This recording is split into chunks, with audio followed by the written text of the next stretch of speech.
It's okay to not feel happy all the time. I'm going to say that again because it's super important. It's okay to not feel happy all the time. You probably know this, but do you really believe it's true? It's easy to fall into the trap of thinking we should never feel sad or angry or cranky. That's just not true. And in this episode, I'll share 3 reasons why the occasional crappy mood is good for your brain and why putting pressure on yourself to be all sunshine and lollipops all the time can burn you out. Okay, let's dive in.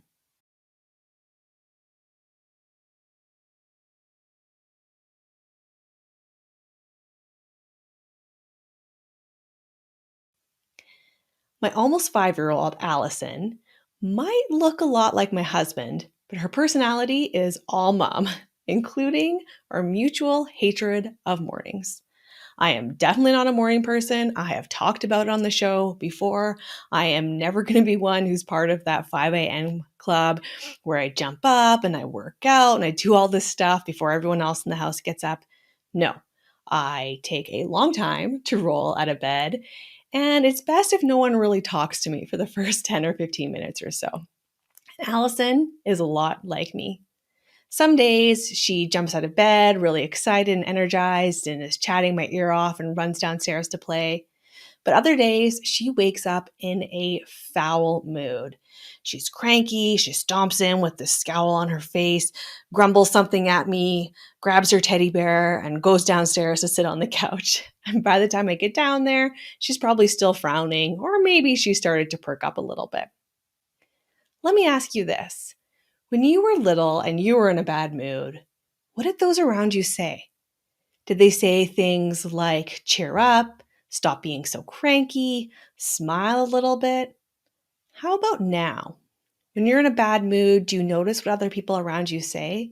Do you feel pressure to feel happy, to get rid of that bad mood as quickly as possible?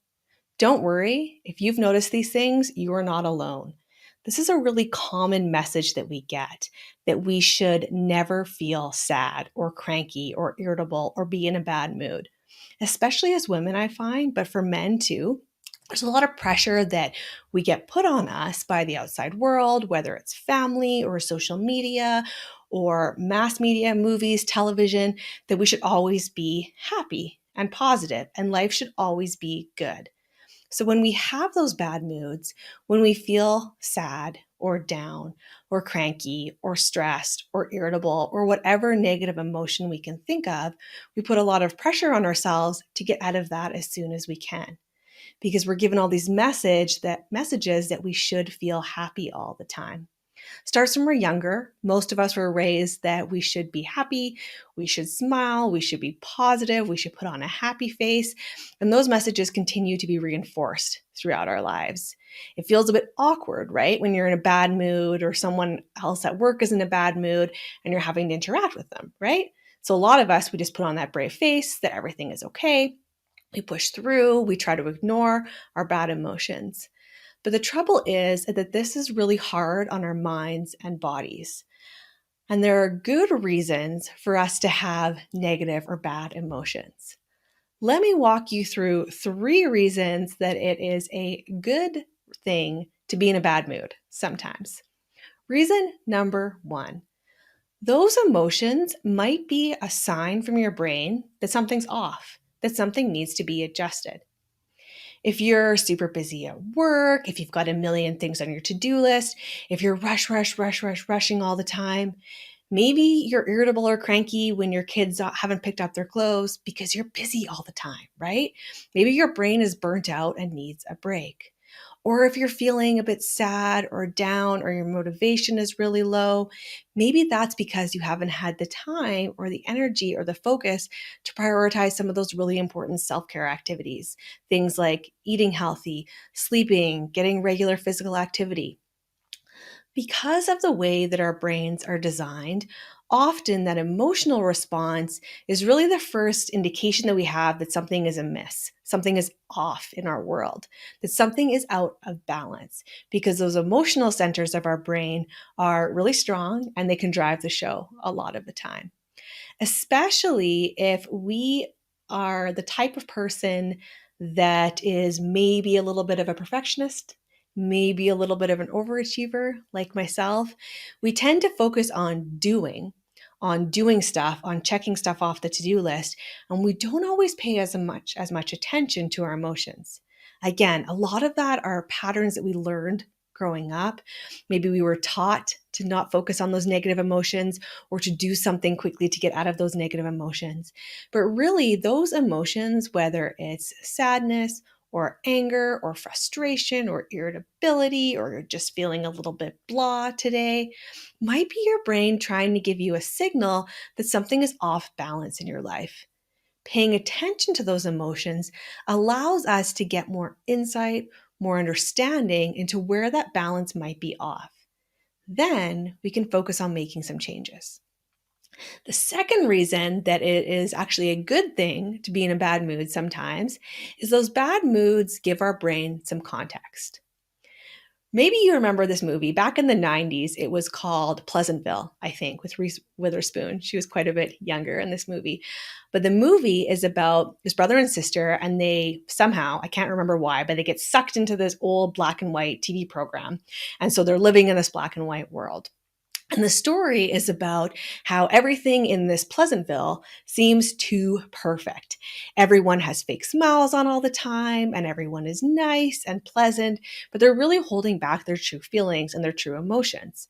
And the story, as these characters start to interact with the movie characters, they help them learn more about what they really want, what they really love in their life, what they really don't like in their life. And as they experience these emotions, everything turns into color. And that's the movie. It's a romantic comedy at heart, and it's a pretty sappy one from the 90s, but has a really important message. Let me ask you this to give you some context. Has there ever been something that you've just been naturally good at? And did you enjoy doing that thing? Here's an example from my life of something that I wasn't actually naturally good at. I struggled a lot in my high school biology classes. They were not a strength for me. I always did really well in anything math, numbers based, not surprising. My mom's an accountant, my dad's an engineer. Math is my thing. Did really great in statistics, math, but I wasn't great at biology. I struggled to learn the material. I had to put in a ton of work, and I really didn't like it. Maybe somewhat surprisingly, fast forward a bunch of years, and I ended up specializing in neuroscience and brain health, taking a lot of biology classes and a lot of basic science classes. Part of the reason is because I had to work so hard in those biology classes, my brain started to place higher value on them. I actually enjoyed it because I was working hard and seeing progress. Versus things like math that came a little bit easier to me, I didn't find quite as fun because they weren't as challenging. That is the way that our brains work. They need some context. Just like in Pleasantville, the movie, when everything is sunshine and rainbows all the time, we really don't have any context to put that into. So we end up feeling kind of blah. If something comes easy to us, we don't find as much passion, as much enjoyment in it often because it's not something that we've really had to work for and feel that sense of accomplishment. So, in that way, having negative moods or negative emotions help give context and comparison for your brain for those positive moods. So, the positive things, the things we love to do, the things that are more fun, feel even more enjoyable when we can compare them to those negative moods. If everything was just kind of even keel, we all felt kind of set at one point all of the time in terms of our emotions, always at one level, we wouldn't be able to experience all of those joys, all of those pleasures, all of that excitement about something. We need to have some of those negative experiences, some of those failures, some of those circumstances that don't go as well for us, where we feel frustrated or irritable or cranky, to really put those positive moods into context. And the third reason that it is a good thing for your brain to have bad days sometimes, to be in a bad mood, is that when we push our emotions down, when we put on that happy face all the time, when we pretend that everything's okay and we ignore those emotions, those warning signs that our brains are starting to give us, it can impact our body and our health. For example, how we often see this turn up in medicine is struggles with stomach symptoms. When we push down those emotions, sometimes then we deal with stomach upset, we're not feeling good, we're more likely to have headaches. Muscle tension is another common sign of pushing down those emotions, holding back that stress, because really it has to go somewhere, right? So if I am having a bad day, if I wake up like Allison and I am super cranky, and the message that I am giving to myself that I have learned is I need to push that emotion down because no one wants to see me in a bad mood, really it's like we're pushing all that down into our bodies, right? And so it makes sense then that our bodies will show those signs of stress, of pressure, of mood difficulties. It shows up in physical health problems. Like I said, stomach, pain, tension are some of the really common signs that our bodies show us that we're under stress and we're ignoring it. So when we aren't allowing ourselves to experience those bad days, when we aren't comfortable or okay having cranky days, having off days, having days where we don't feel fantastic, it can really result in this pattern where we push all of that down and it impacts our long-term health and well-being. This episode is brought to you by my newest free workbook, Your Insider's Guide to Stop Procrastinating. If one of the areas where you're struggling right now is holding yourself back, if you feel like you want to take action in some area, but you keep waiting for the perfect time to start, or you find that you're holding yourself to these really high expectations and that makes making it hard to take action on some area in your life, check out this workbook. I walk you through 5 questions and 4 simple strategies you can start using today to get out of that cycle of waiting for the perfect time to start and take consistent action. You can get your copy at drnicolebyers.com/stop procrastinating. That's drnicolebyers.com/stop procrastinating. Okay, back to my preschooler and her bad moods in the morning.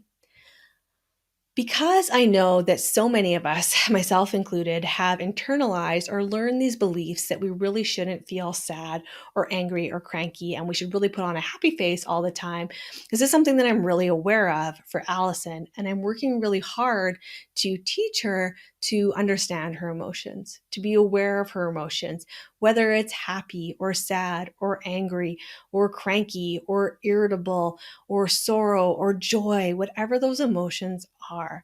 Because I believe that by her learning when she's younger that it is okay to have this full range of emotions, it'll be easier for her as an adult to understand when she's struggling, to understand what those emotions might be trying to indicate to her, and for her to be able to take more consistent action and make some of those changes in her life that she needs to go after her goals. Sometimes I have bad days. We all have bad days.